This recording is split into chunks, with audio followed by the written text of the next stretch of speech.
көкейді қалай жеткіземіз? Қуанамыз бізді, қуанасыз сізді, қуанамыз бәріміз аялаған күнде. Жарайсыңдар, отыра қойыңдар. Ал балалар, ең алғашқы сабақты бастамас бұрын үй тапсырмасына шолу жасайлы, иә? Үйге не берді балалар? Жер қабықтары қалай орналасқан? Жер қабықтары қалай орналасқан? Кім айтады? Жерде қанша қабаты бар жердің? Қалай аталады? Марат айта ғой. 4 қабаты бар. Гидросфера, биосфера, атмосфера, литосфера. Литосфера, иә? Жарайсың. Атмосфера дегеніміз жердің қандай қабаты? Ержан айта ғой. Атмосфера дегеніміз жердің ауа қабаты. Ауа қабаты. Биосфера дегеніміз не? Айзере. Биосфера дегеніміз жердің тіршілік қабаты. Келесі. Гидросфера дегеніміз не? Нұрай. Гидросфера дегеніміз ол жердің су қабаты. Су қабат дегенде. Енді литосфера дегеніміз не? Каусар. Литосфера дегеніміз жердің қатты тас қабаты. Тас қабат дегенде. Жарайсыңдар. Ал енді биосфера қабатында, жердің биосфера қабатында нелер тіршілік етеді? Ерманат айта ғой. Биосфера қабатында Адамдар, жануарлар, тірі ағзалар тіршілік ететін қабат екенде. Өсімдіктер, жарайсың, отыра ғой. Атмосфера қабатында нелер тіршілік етеді? Айзере. құстар, неліктер, аралар, шыбындар. Шыбындар, иә? Дұрыс. Барлық ауада ұшып жүретін заттардың, денелердің барлығы атмосфера қабатында тіршілік етеді екен, иә? Жарайсыңдар. Ал енді литосфера қабатында не тіршілік етеді? Нұрай. Литосфера қабатында құрт-құрлықта және Жердің астында өмір сүретін тірі ағзалар, иә? Литосфера қабатында тіршілік етеді екен. Ал енді гидросферада қандай ағзалар тіршілік етеді? Гидросферада. Бекасыл гидросферада. Балықтар. Сегіз аяқтар. Барлық суда тіршілік ететін тіршілік көздерінің барлығы гидросфера қабатында тіршілік етеді екен. Отыра қойыңдар. Ал балалар, бүгін жаңа сабақ өтеміз, иә? Бүгінгі жаңа сабағымызды бастамас болын мына тақтадағы ребусты шешіп алайық. Кәні бірінші ребус. Бірінші суретте не? Сағат. Екінші суретте? Радио. Үшінші суретте? Төртінші суретте? Ал кім шешеді? Бірінші суретті кел. Кім? Ол жазып шыға қой. Алдарындағы маркерден алып алыңдар. Қаламдарынан. Бірінші суреттен қандай әріп шығады?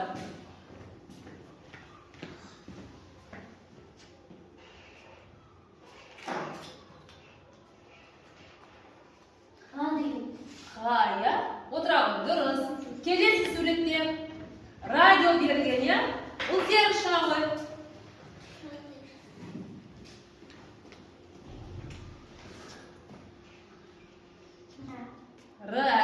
Келесі суретте ыдыстың суреті беріпті.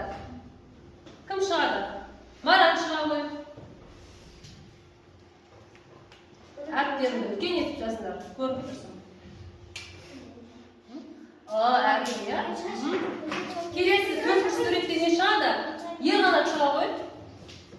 Ненің суреті төртінші? Шеге, иә?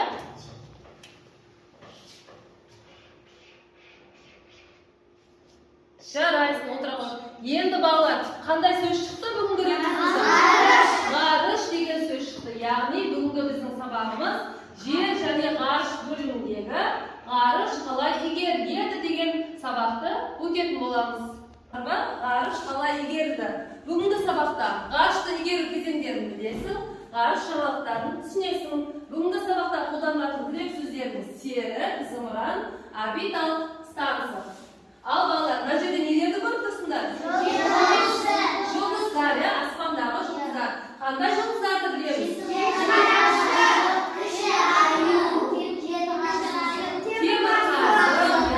Түнде аспанға қарасаңдар, жарқырап көрініп тұрады. Ал мына суретке нені қарап байқап тұрсыңдар? Күн, иә? Күн бізге не береді? Жылу береді, энергия, жарық береді. Ал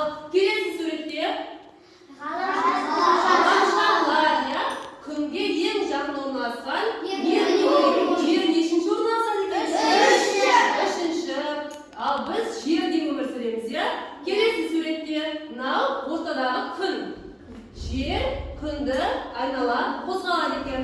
Ал жердің қасында айналып жүрген ол ай. Ай жердің серігі екен, иә? Ай жерді айналады, жер күнді айналады. Келесі суретте мынау үлкен күн, иә? Ал мыналар нелер? Ғаламшар. Күнге ең жақын орналасқан ғаламшар қайсы? Ал ең соңында орналасқан Нептун екен. Ал жер үшінші орналасты. Жерге ең жақын орналасқан қандай планеталар екен?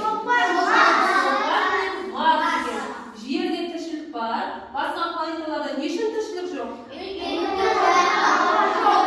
Жақта оттегі жоқ екен, иә? Жерде ғана оттегі бар болғандықтан өмір сүреді екен. Ал балалар, бүгінгі сабағымыз ғарыш қалай игерілді? Тақтаға қараймыз. Ең алғаш рет ғарышқа жасанды сер ұшырылды. Ол 1957 жылы 4 қазан күні жердің жасанды серігі ұшырылды. Ол ғарышта 92 күн болыпты. Келесі суретте жасанды сер ұшырылғаннан кейін адамнан бұрын ғарышкер иттерді ұшыртты. Оларды 1960 жылы 19 тамыз күні ғарышқа белка мен стрелка аттанды. Олар әуеде 25 сағаттан аса уақыт болды. Зымыран жерді 17 рет толық айналып шықты. Осы иттерді ұшырып аман-есен қайтқаннан кейін ғарышқа ең алғашқы 1961 жылы 12 сәуір күні ғарышқа алғаш рет адам ұшты. Ол Юрий Гагарин еді. Оның ұшуы 108 минутқа созылды. Келесі ең алғашқы рет адамның айға қонуы 1969 жылы 21 шілдеде болды. Олар америкалық астронавттар Нил Армстронг пен Баз Олдринг айдың бетіне қоныпты. Келесі Мир орбиталық станциясы. Ол 1986 жылы 20 ақпанда Мир орбиталық станциясы ұшырылды. Ол ғарышкерлер тұратын әрі жұмыс істейтін ғарыш үйіне айналды дейді. Бүгінгі сабағымыз түсінікті ме балдар? Түсінікті. Мир орбиталық станциясы мынандай болады. Суреттен көріп алыңдар, иә? Ал мына жерде сен білесің бе дейді. Мына қараңдар. Бұл ғарышқа ұшу кезіндегі зымыранның теретін жүктің массасы өте маңызды екен. Зымыранның жылдамдығы оған тәуелді болады екен. Сондықтан ғарышкерлердің салмағы тікелей байланысты екен. Білесіңдер ме? Юрий Гагариннің салмағы 72 кило болған екен. Ал енді мына жерде ненің суретін көріп тұрсыңдар балалар? Теледидарды. Ал енді осы теледидар мен ғарыштың қандай бір-біріне байланысы бар деп ойлаймыз? Неліктен байланысты? Өйткені ғарыштан біздің теледидарымызға көптеген сигналдар жіберіліп отырады екен. Сол сигналдардың арқасында біз көптеген ақпараттарды, жаңалықтарды теледидардан көріп отыр екенбіз, иә? Аспандағы жүрген жасанды светтердің барлығын зерттеп бізге неше түрлі ақпараттарды теледидарымызға жіберіп отыр екен.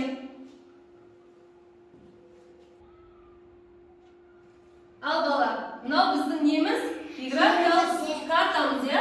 Географиялық картамыз. Ал мынау жер және аспандағы ғаламшарларды енді жақын түрінен көрсеткен. Осыдан біраз жыл бұрын Юрий Гагарин аспанға ғарышқа ұшпас бұрын біздер осыншама көптеген жаңалықтарды ашамыз деп ойламады, иә? Көптеген жаңалықтар ашылды. Мысалға, біздің аспандағы ғарышкерлердің ауа райын болжайтынын білесіңдер ме? Олар аспанда зерттеулер жасап, ауа райы болжамдарын жасап отырады. Мысалға, сендердің ұялы телефондарыңа, иә, хабарламалар келе ме? Жел тұрады, иә? Жаңбыр жауы мүмкін, нөсер жауы мүмкін, қар жауады деген көптеген ақпараттар келіп отырады. Солардың барлығы ғарыштағы орбиталық станциядағы жүргізілген зерттеулердің арқасында бізге алдын ала апаттар, болжамдар жасалып отырады екен. Ал мына суретте кімді көріп отырмыз? Қазақтан шыққан ғарышкерлер. Ең алғаш рет ғарышқа Тоқтар Әубәкіров шықты, иә? Сосын Айдын кім шықты? Талғат Мұстафаев Айдын берді, иә? Міне, біздің бүгінгі жаңа сабағымыз осы балалар. Жаңа сабақты түсіндік па? Иә.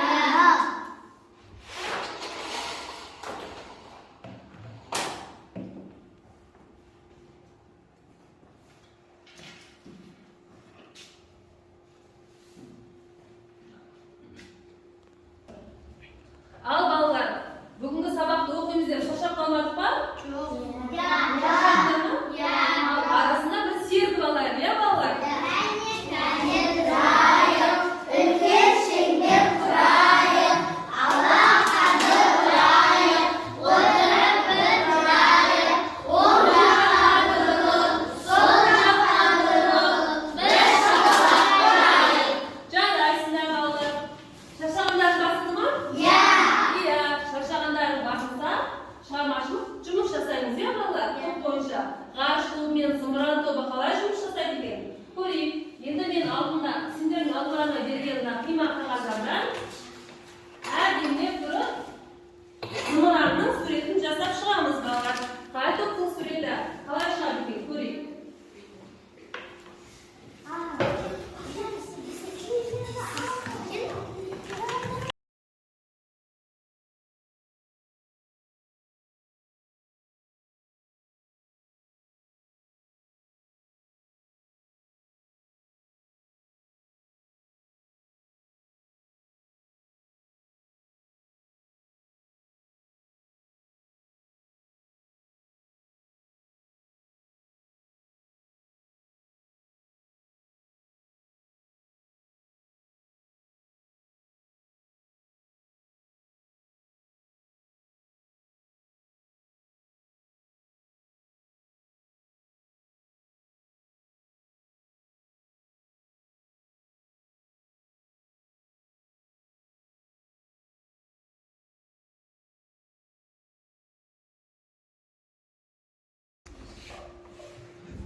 Қане, ғарыш тобының зымыраны дайын болыпты, я?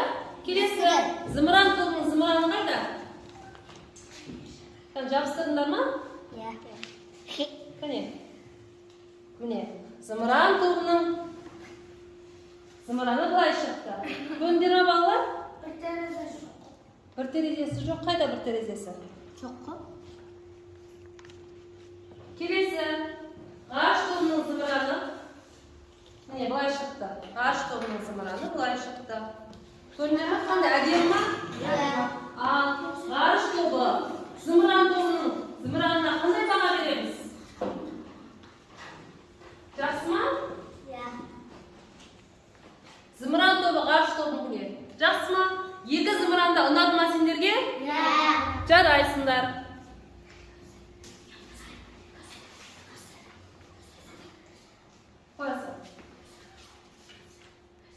Ал балалар, енді жаңа сабақ түсінікті болса, тақтадағы тапсырмаға қараймыз. Міне екінші тапсырма сәйкестендір дейді. Қараңдаршы балалар. Бірінші, ғарышқа алғаш ұшқан дене. Кәне, кім шығады? Сәйкестендіру керек. Мына жағында, сол жағында жауаптар тұр. Кім шығады? Ұлсер шыға ғой. Ғарышқа алғаш ұшқан дене. Не ол? Даусымыз шығарып айтамыз. Ғарышқа алғаш ұшқан дене жасанды серік.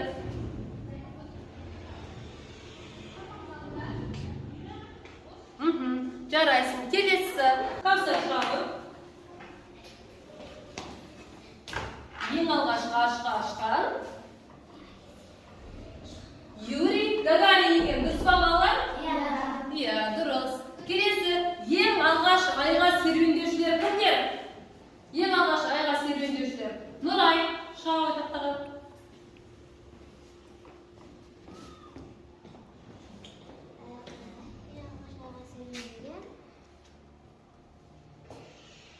Нил Армстронг пен Баз Олдрин екен. Дұрыс па балалар? Иә.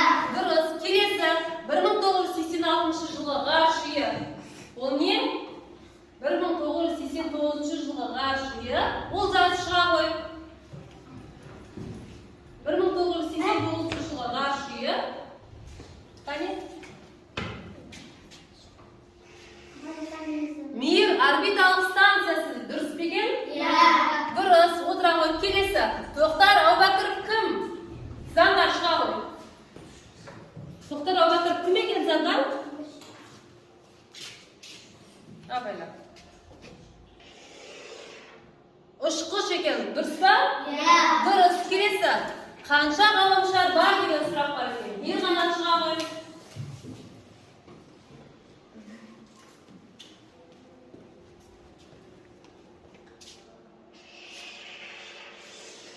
Қанша ғаламшар бар екен? 8 ғаламшар. Отыра ғой. Ал келесі тапсырма. Мына астыдағы тұрған суреттер ненің суреттері? Ғаламшарлардың суреттері, я? Осы ғаламшарларды жаңа сіздерге көрсетілген сюжеттегідей орын-орнымен кім қойып береді? Күнге ең жақын орналасқан қай ғаламшар және ең соңғы қай ғаламшар? Кім қойып бере алады? Миржан шыға ғой.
Келесі. Бүгінгі сабақта көптеген өзімізге қарыз жағдайларды еске түсірдік. Мысалға да бірінші суреттен жасанды серік екен. Бұл қашан ұшырылды жасанды серік? 1957 жылы алғаш рет жасанды серік ұшырылды. Екінші суретте не көрдік? Қай жылы ұшырылды? Келесі. Юрий Гагарин екен, ол қай жылы ұшырылды? Кім ол Юрий Гагарин? Келесі суретте не көріп тұрмыз? Ең алғаш рет айға қонған адамдар екен. Келесі суретте мына суреттегі не? Зымыран екен. Осы зымыранмен ғарышкерлер ғарышқа ұшады. Біздің Қазақстанда ғарышқа ұшатын жер бар ма? Қай жерде бар? Қызылорда облысы Байқоңырда бар екен. Ғарыш байлығы бар екен. Ал келесі суретте кімді көрдіңіз? Кім? Қазақстан шыққан тұңғыш ғарышкер екен. Тағы да қандай ұшыштарды білеміз Қазақстан ұшқан?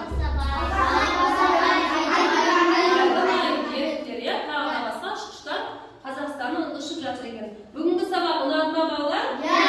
Ұнады ма? Ұнады. Бүгінгі сабақтан қандай әсер алдыңдар? Жақсы. Ал бүгінгі сабақ ұнаса, жақсы әсер алсаңдар, кім түсінбеді бүгінгі сабақты? Кімге қиын болды? Кері байланыс жасаймыз.